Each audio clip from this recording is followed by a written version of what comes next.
I did manage to stay busy during the pandemic. I did a movie from my living room. Yeah, and it wasn't even on Pornhub. The movie already came out in theaters. It's called Space Jam. It's the movie with LeBron.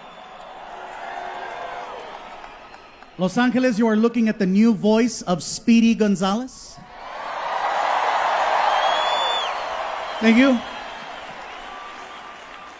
I found it ironic that they hired the slowest Mexican to play the fastest. You know?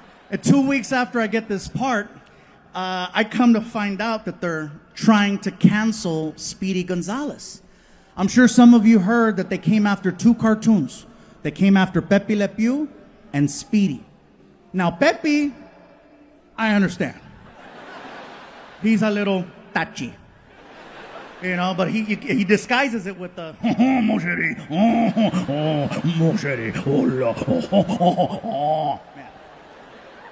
But Speedy Gonzalez, what's his crime? He's Mexican and he's fast. That is not a crime. In Montebello, that's called job security.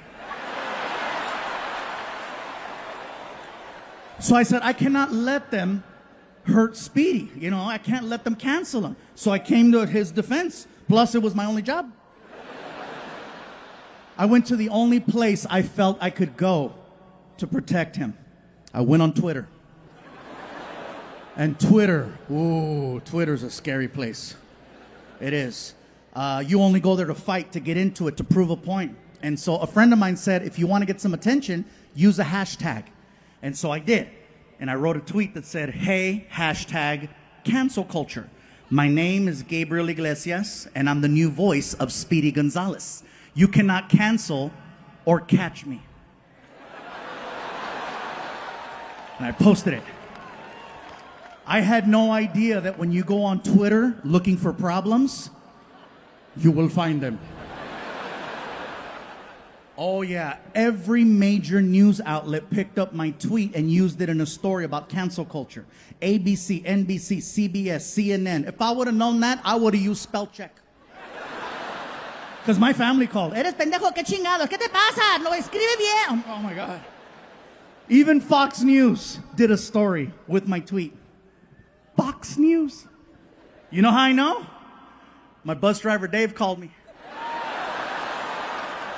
Oh, he was thrilled. He was like, Fluffy, God damn it, I've never been prouder. You made it, baby. You're on Fox News. I said, Dave, shut up. You're stupid. He's like, America. Even Warner Brothers Pictures reached out to say thank you. And before I know it, I was on a Zoom call. And I know a lot of us had to get used to Zoom. And it's kind of convenient, right? All they see is this. So to entertain myself, every time I took a Zoom call, I was full Winnie the Pooh. And if you're not laughing right now, you better ask someone who is, because there is no coming back from full Winnie the Pooh. I was leaving baby powder all over the house. It looked like an episode of Narcos. So I get on this Zoom call with the director, writer, and producer of Space Jam. And they're being super nice, super supportive, super cool. They're like, Gabriel, thank you so much for lending your voice talents to our film. We really, really appreciate you being part of this. If you have any questions or concerns, let us know. So, well, thank you. We have a question for you. I said, okay. How do you feel about the voice of Speedy Gonzalez? I said, well, what do you mean? Well, you know, some people find him to be a little stereotypical. What are your thoughts? I said, well, you have not met my family. I cannot speak for all brown people, but I can tell you that me personally, in my house growing up, Speedy Gonzalez was not viewed in a negative way. As a matter of fact, he was the only form of representation we had growing up. It was him and the little bumblebee on The Simpsons. Gabriel, we were thinking that perhaps you would like to lend your real speaking voice to the character, maybe modernize him a little, bring him up to speed. I said, well, with all due respect, I appreciate the fact that you would give me the power to change the sound of such an iconic character. But at the end of the day, when people see the movie, I don't want them to think of me. I want them to think of Speedy Gonzalez. So I said, please keep his voice original.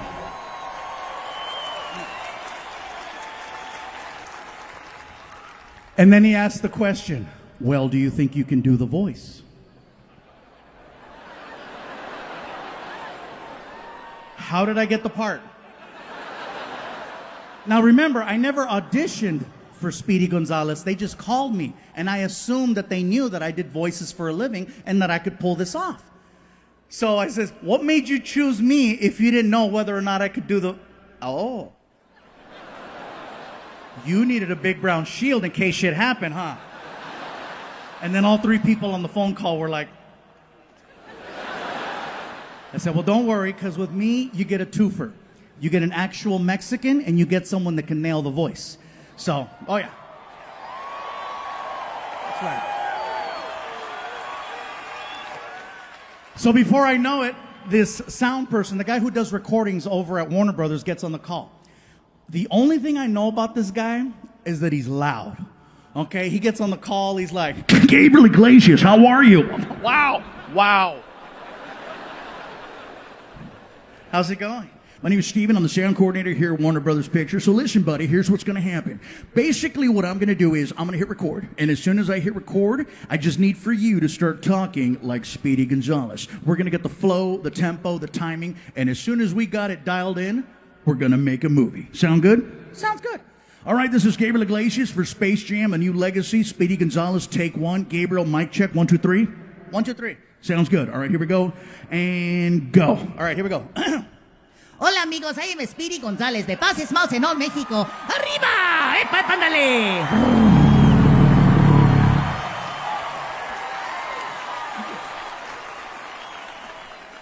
The director, writer, and producer, all three were like, that was perfect. I said, I know, I've been Mexican a long time.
In the last special, you guys are wondering, what's going on, Gabriel? Okay, you get a TV show.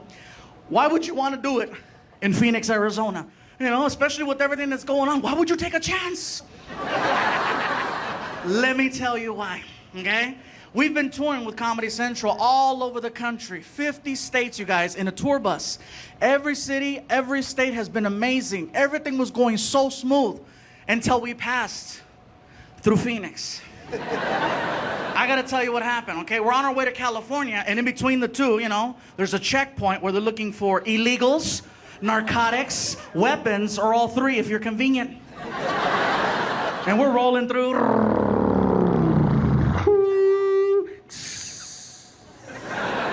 It's pretty good, huh? Anyway, I know I did a good buzz because when I went, she's like this.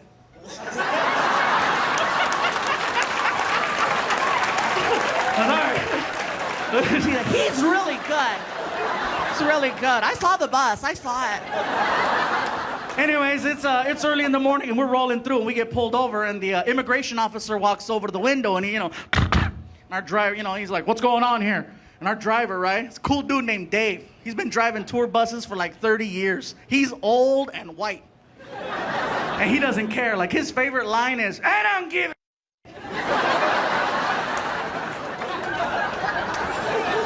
Good old Dave, right? So the officer's like, what's going on? And Dave is like, it's a comedian, Gabriel Iglesias, and his entourage of comedians. It's sponsored by Comedy Central. It's legit.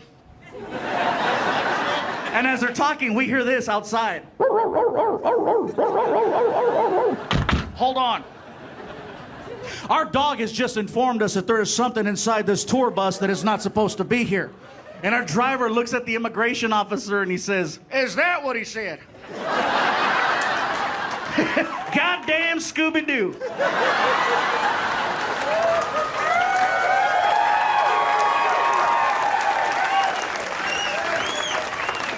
And we're in the back having a heart attack. Ah! Dave, you're gonna get us arrested. I don't give Next thing you know, they ask the representative of the tour bus to get off. So my name and my face are on the side of the bus. Door pops open, and I'm greeted by an immigration officer with the last name, Sanchez. Traitor! Not only did he recognize me, the guy was starstruck, because as soon as he saw me, he was like, And when I saw that, I said, oh, this is gonna be easy, right? We'll take some pictures, I'll sign some autographs, and we'll go. Here comes the other guy with the dog, right? Hey, what's in the bus?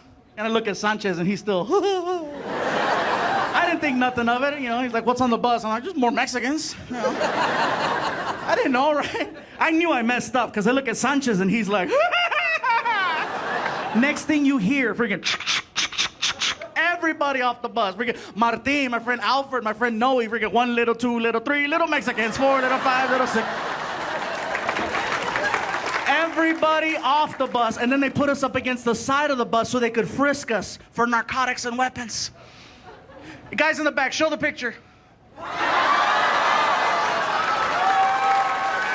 Now notice you don't see a white bus driver in the picture. It's because he took the picture.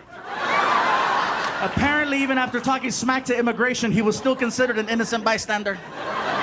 You guys, can you show the next one? That's Sanchez. Traitor! Show the next one. There's a dog. And there's where we threw it. Trust me, they did not catch me with anything. Because my guys are fast. Hell yeah, if they would have popped me with something on that freaking tour bus, are you kidding? You guys would have heard all about it. That sucker would have been on TMZ. Freaking, uh-oh, Fluffy's doing Puffy.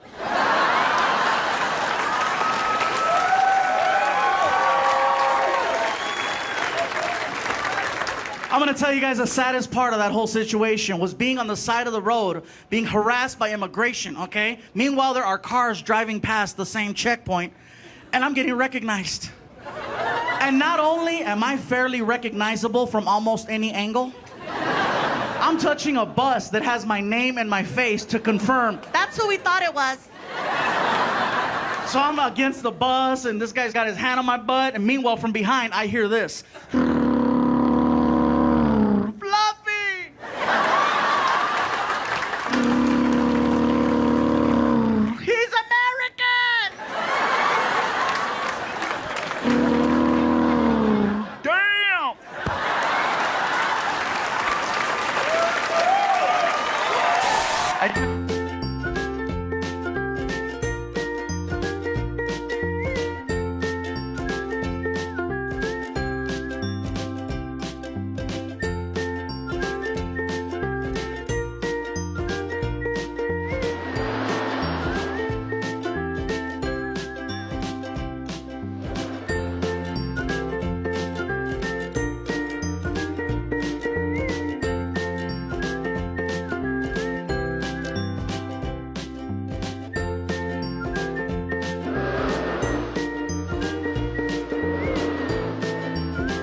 So let me tell you guys, I'm in the doctor's office and he tells me, he says, listen, Gabriel, obviously working out isn't cutting it.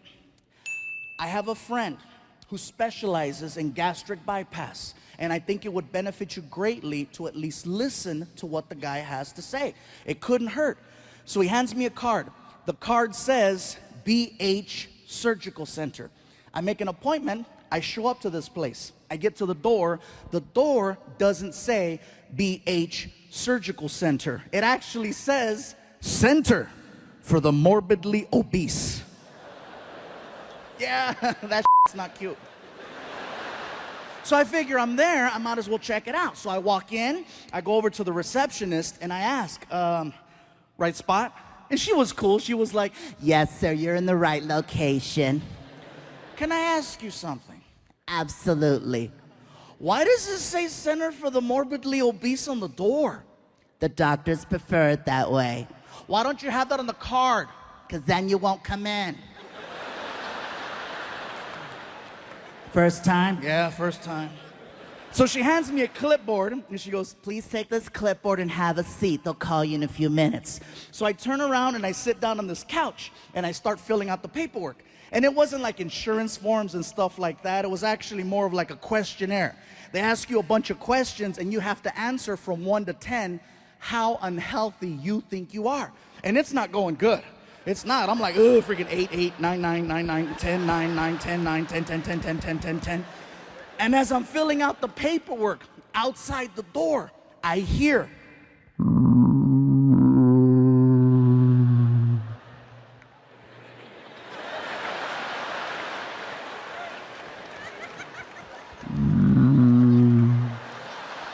All of a sudden, the door opens up and this dude walks in. Freaking.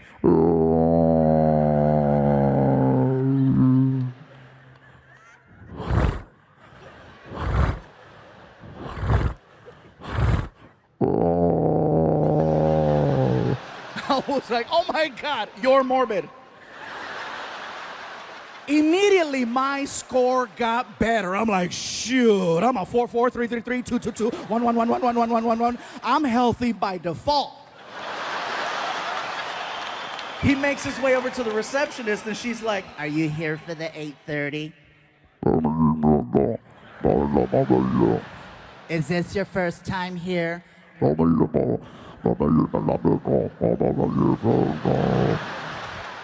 Because the doctors prefer it that way.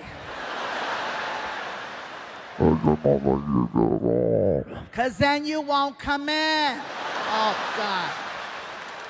Take this clipboard and have a seat. They'll call you in a few minutes. so he turns around, and he looks at me and my sofa, and he's like, I swear it was like the opening scene to the movie Pacific Rim. He's like, I was like, ah! No, no one's sitting here.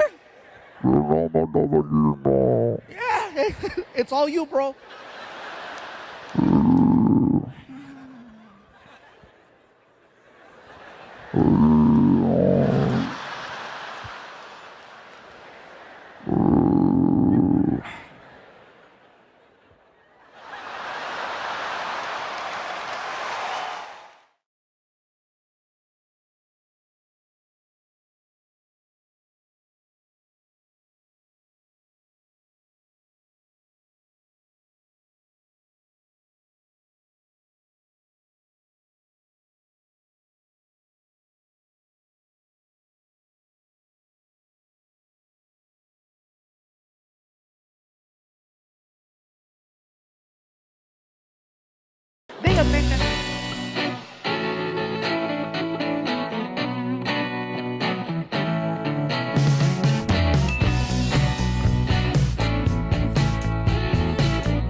this next thing I'm going to say is in no way, shape, or form political. So please don't take it that way. The vaccine. Look at some of you. Oh, here we go. Here we go. I knew it. I knew it was coming. I knew it. Look at him. He's got booster written all over him. Look at him. I'm not here to tell you what to do with your bodies. I'm just here to share a story. I got vaccinated, okay, and I'm not saying it to get approval. I'm just telling you because, hey, look, I was 85% of the underlying conditions. At this point, I'm rolling the dice. Plus, I wanted to work. I got the vaccine, but it was one of those things where, in the beginning, when you wanted to get the vaccine, you couldn't just walk into a CVS. You had to make an appointment, and it was a drive out. You couldn't just show up. Because I tried. Oh, I tried using the face. I'm like, hey. Apparently this only works at Red Lobster. Oh, yeah, I could show up at Red Lobster at 8 o'clock on a Saturday. It's on. Do you have reservations? It's fluffy, make biscuits. But for the vaccine, no, I made my appointment like everyone else. It was a drive-out location, There's a little speaker box. May I help you? This is very familiar.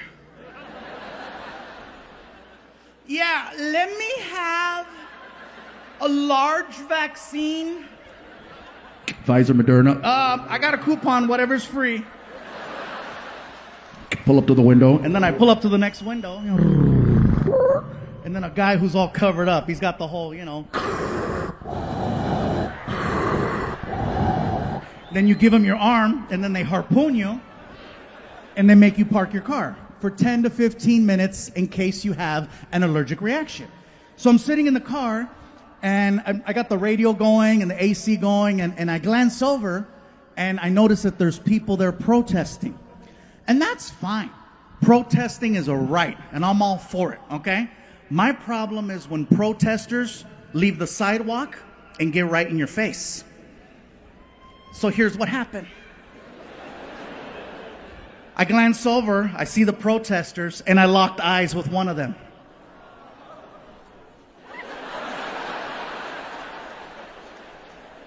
And I could do this all day. I'm in the car, right? Like, what?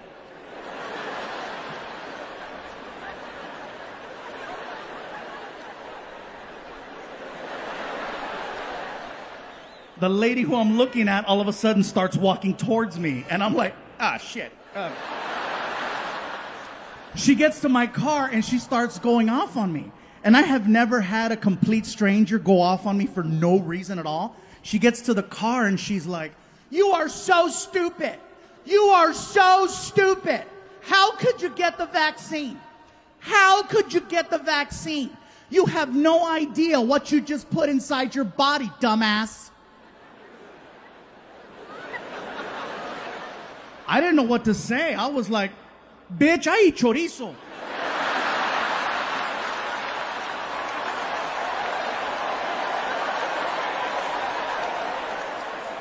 You have no idea what that vaccine has to work through in order to have any type of effect whatsoever. It's got to go through years worth of chorizo, chicharrón, carnitas, carne asada, freaking hot dogs, bologna, spam, menudo, caldo de res. Oh. It's got to go through the gauntlet.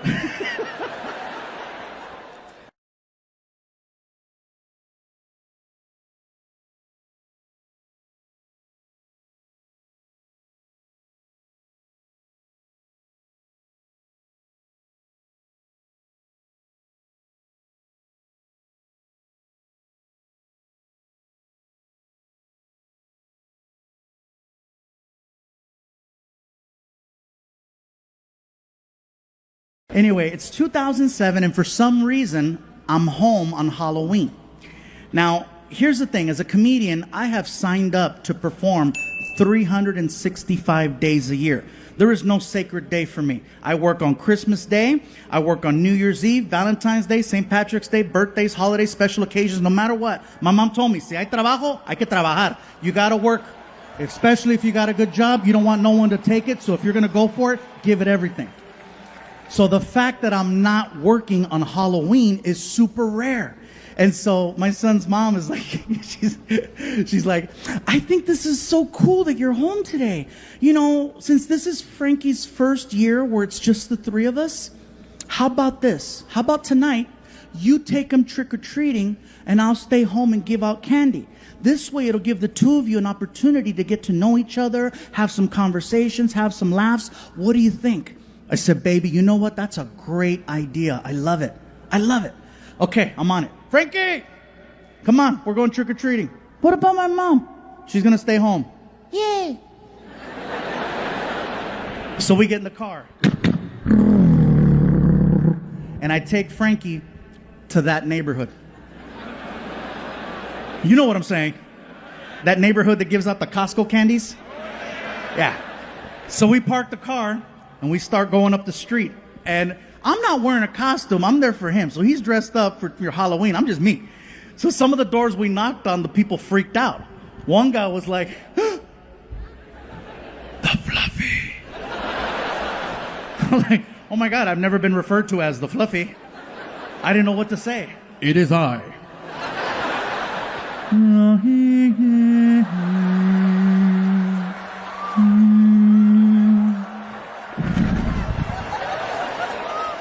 One door we knocked on, they opened the door, they're like, oh my God, you're famous. I was like, ah.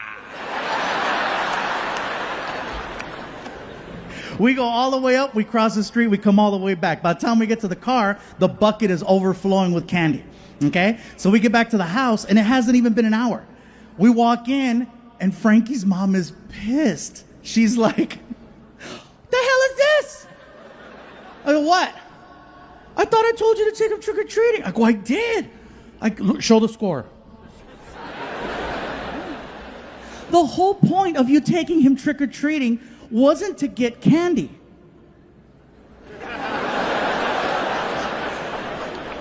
The hell you say? What was the point? The point was for the two of you to spend time together, have some laughs, have some conversations, get to know one another. You're not going to do that in an hour.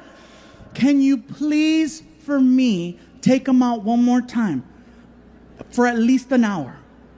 Baby, I get it. Don't even worry about it. I got it. So I said, Frankie, come on. Dump out your bucket. Round two.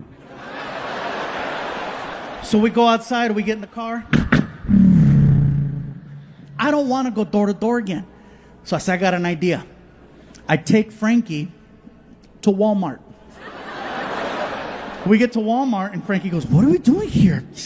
I got it, watch. We walk in. I said, grab a cart. Follow me. And I lead Frankie all the way to the candy section.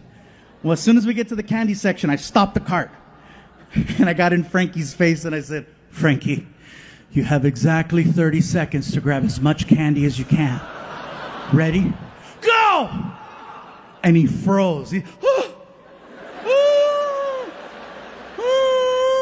I said, dude, clock's ticking. You better move. Oh my God, oh my God, oh my God. So he grabs a bag, looks at it, throws it in the cart. Grabs a second bag, looks at it, throws it in the cart. Grabs a third bag, and on the third bag, time! And it was the first time I heard him go, shit! Because he knew he wasted that golden opportunity those first few seconds.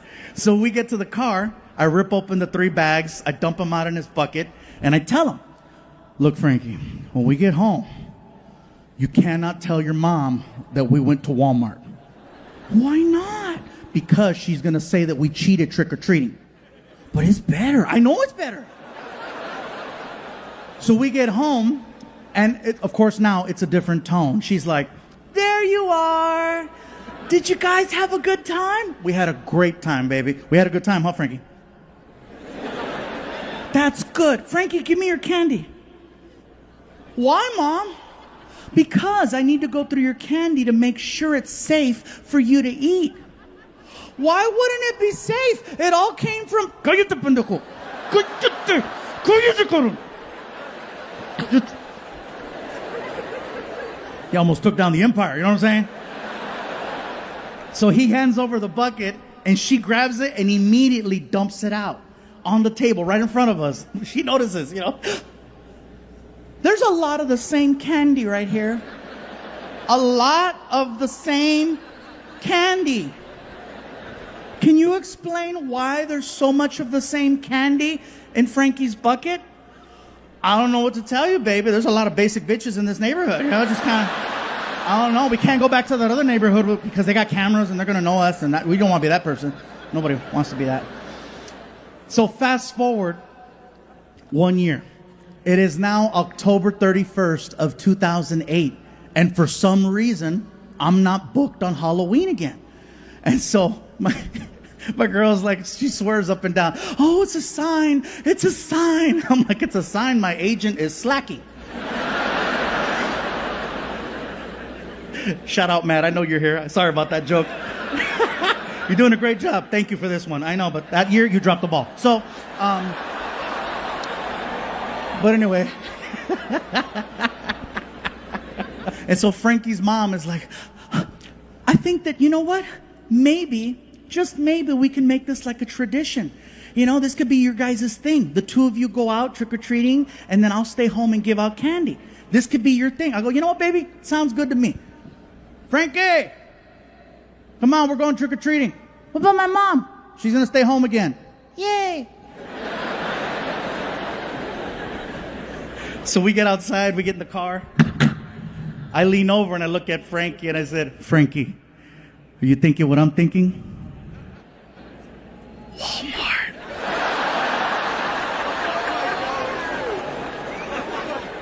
We pull up to Walmart. We walk in. I said, Frankie, grab a cart. Follow me. And I lead him all the way to the candy section.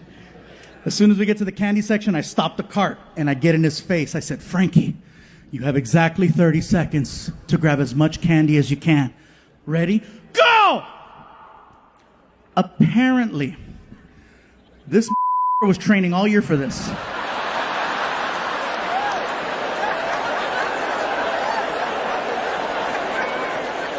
As soon as I said, go, his arm, bam, and he starts gutting the shelf. He's ripping bags of candy into the cart. He overflowed the shopping cart in 10 seconds. I firmly believe that's the first day of my diabetes.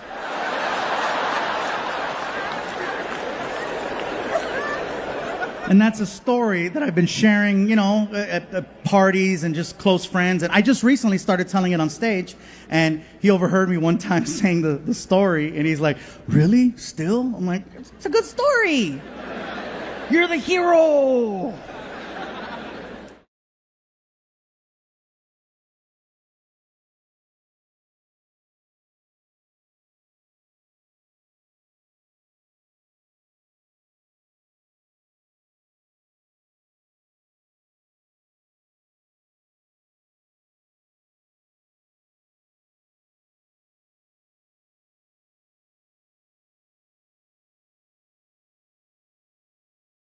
No, sometimes.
Oh, and by the way, before I forget, I know I have a habit in my shows of sometimes throwing a little Spanish in there. If you don't understand Spanish, I do apologize, okay? I promise I will be translating. I don't want anybody freaking out or reporting me to the management with concerns or issues, you know. What the hell is going on in there? What kind of show is this? No, somebody better hit the SAP button on that sumbitch real quick. I didn't pay good money to hear some Samoan speak Spanish.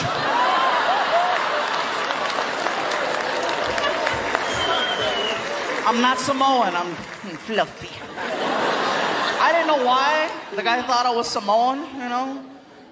And I've had this happen a couple times where people go, "Are you Hawaiian?" I'm like, "No." No, not just a shirt. I thought it was just a shirt, but no. How could it just be a shirt? Just because you wear a freaking sombrero, that doesn't make you Mexican. I see white people Cinco de Mayo wearing a sarape, walking a donkey with a sombrero. You don't look at him and go, "Hola, amigo." No, you're like, "Hey, Ted.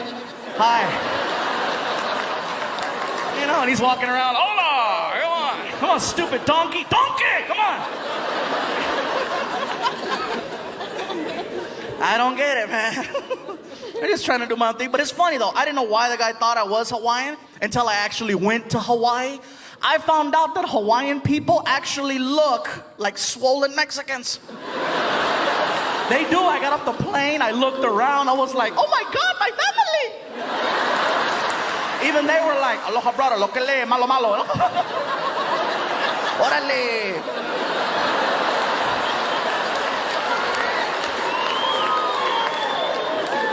I loved Hawaii. Hawaii was great, man. They have a lot of different cultures there. They have a lot of Asian people. A lot of Koreans. I know this because I got a couple of shirts tailored at some places, and every time I'd go in, it was always a Korean lady. An older Korean lady who was me. I'd walk in, and this one lady always had a comment to make. I'm there for a week, and every day she had a different comment. I walk in one day, and I couldn't say anything either because she was 75 years old. I can't say nothing back, you know, but there I am walking in. The lady behind the counter, Oh, look at who's here. Look at who's here. Oh, shit, we're gonna work hard today.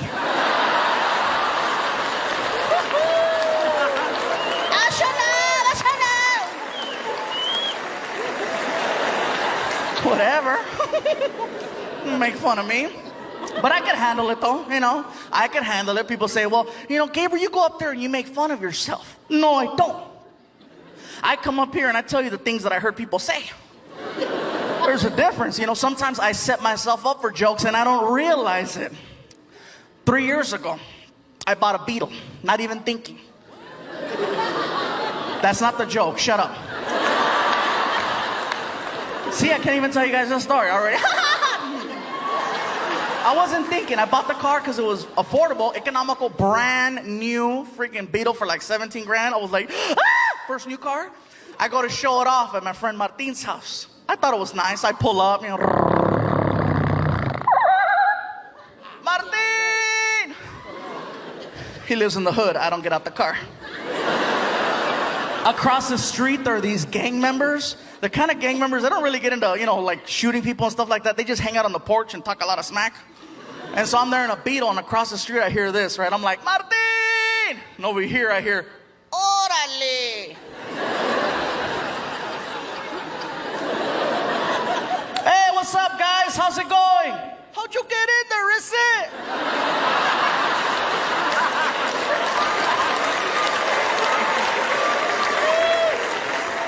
Hurry up, Martin! 2 months later, I go back to pick him up. Now I've had some time to work on the car, right? I put some rims on it, some stickers. I put a chip in the motor so it goes faster. I thought it was bad, right? I pull up. Martin! Orale! I'm not turning around. Hey! Hey! I don't see you. Hey! Oh! What? Check it out, hey! It's the Fat and the Furious!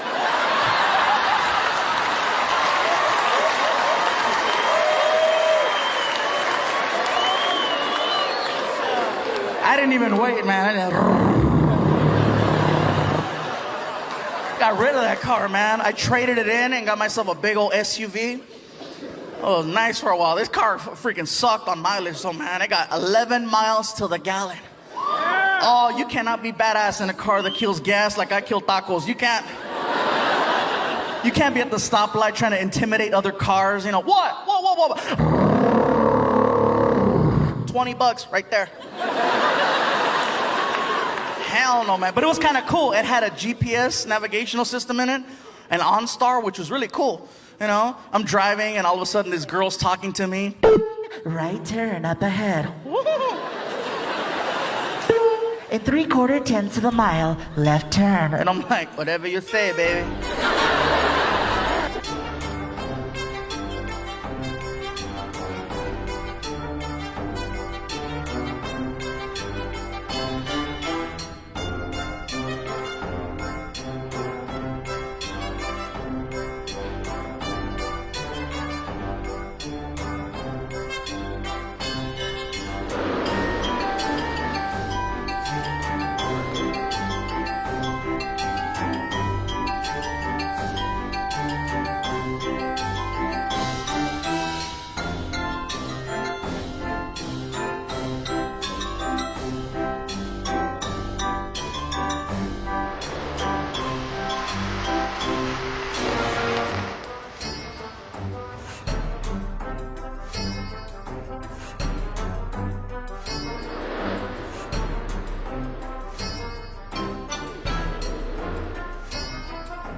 Smell like potato.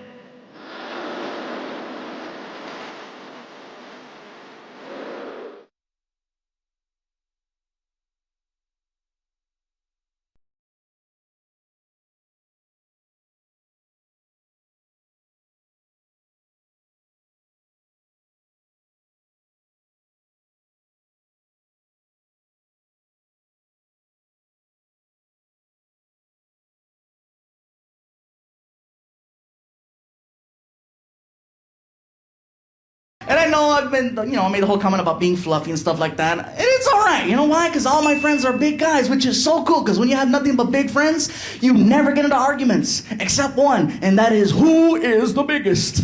And I'm going to let you guys know right now, there's only one way to settle this. We all get on a bus, and we go down to Disney, and we get on a roller coaster, and whoever gets the least amount of clicks on the safety bar is the big one. Oh yeah, we'll show up to Disney, we'll hide in line behind all the little kids, right, hide, get down, hide, Pikachu, shut up. Pokemon. And I don't care what theme park you go to in America, it's always the same happy-go-lucky girl who works on every single roller coaster. You know what I'm talking about, right? Oh my God! Hi, ladies and gentlemen, welcome to the magical world of Disney. My name's Liberty, I'm so happy to be here. Oh my God! Shut up! Okay, if I could please have everyone in line back up. Everyone back up, amigos, atrás, por favor, back up. Black people, bling, bling, back up. Step back, here comes the coaster.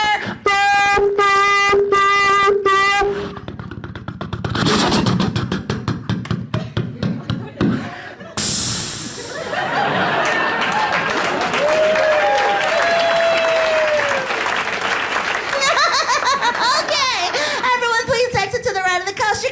Bye-bye. Then she breaks down the rules and regulations, turns around and sees us. All right, ladies and gentlemen, please board. Oh, shit. Oh, the guy in the control booth, he's like, damn! know. I know, huh? Oh my gosh. Ladies and gentlemen, there's been a slight change of rules. Please board one at a time. So my buddy goes first, right? Gabriel, don't worry, dude. I'll go first.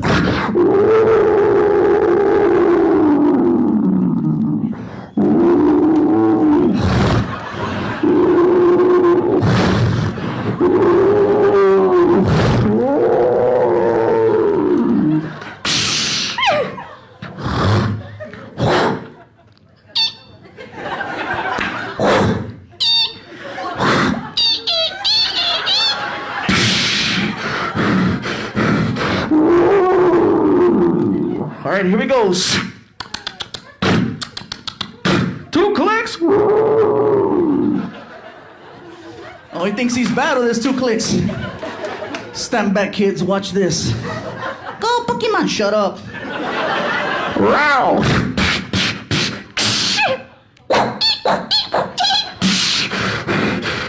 All right, here he goes.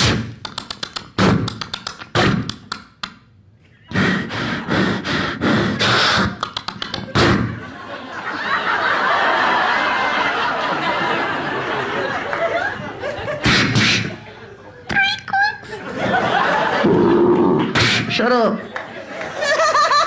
Oh my God. Oh, they fit.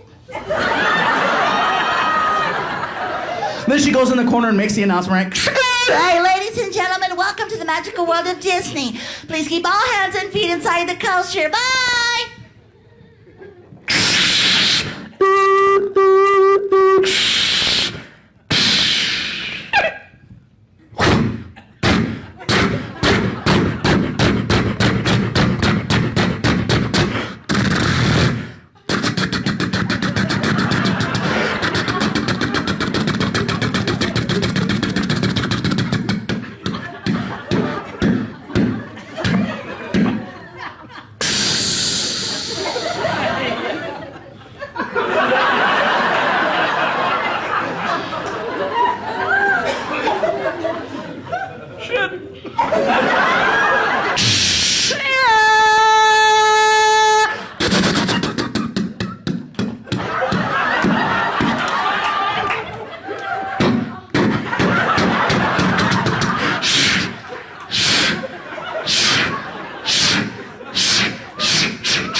One hour later, ladies and gentlemen, this is Phil Stevens reporting live for Action News. We're standing here live in front of the magical world of Disney, where authorities believe 2 large Latinos did not make the loop. And right next to him will be the guy from the other station. Aquí estamos vivos frente de Disneyland, baratamente 2 Latinos. Damn!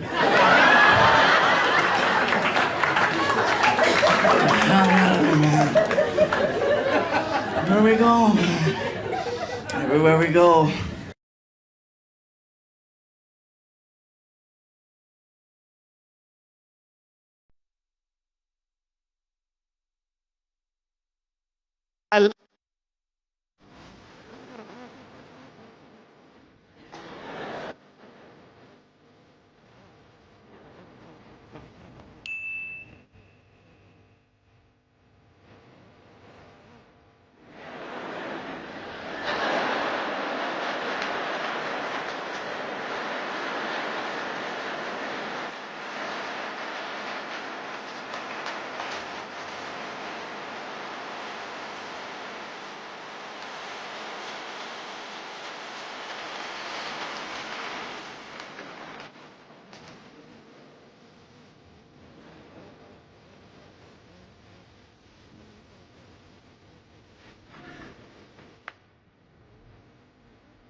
guy. Yeah.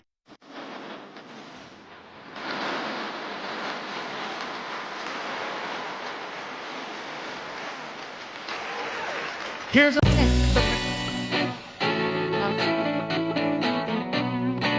we're texting.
You know, some things transpired, and one day he wanted to have a conversation with me, and he caught me off guard.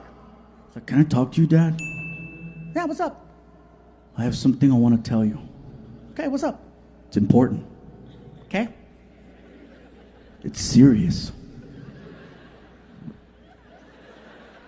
"Can you please sit down?" "How far along is she?" "What are you talking about? What are you talking about? Don't be scaring me, dude." "What's about us?" "Okay. What's up?" He tells me, "Can you please stop making fun of me?" And when he said it, I felt it because I knew how hard it was for him to bring that up. And I said, "How long have you felt this way?" "My whole life." "Have you ever tried to bring this up in the past?" "Yeah."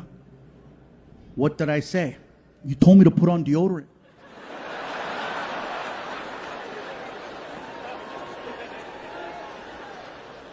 It worked.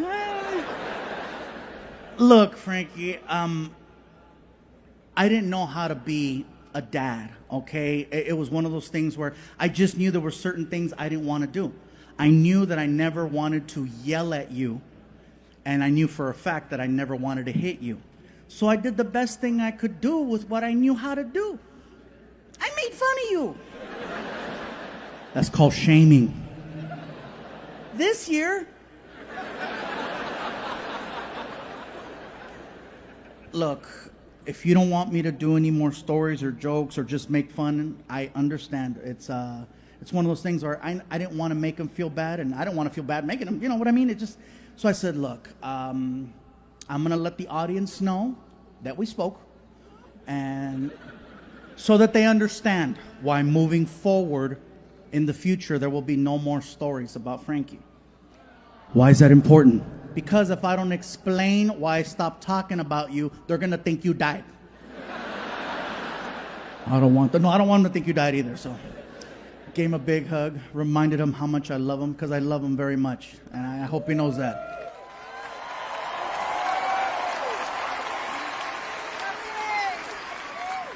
I think that a lot of the issues and frustrations we've had for a while now have a lot to do with the fact that I am no longer with his mom. I don't want you guys to think that all of a sudden I'm going to start doing jokes about her. I'm not. I have absolutely nothing bad to say about the woman I was with for almost 14 years. Okay? Nothing bad, nothing negative, nothing derogatory, nothing short of awesome. Nothing short of good vibes, okay? I have nothing bad to say about her. And not just because I signed a piece of paper that said I wouldn't say anything bad,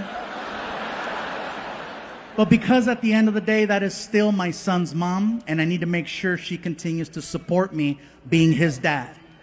So you got to keep it cool.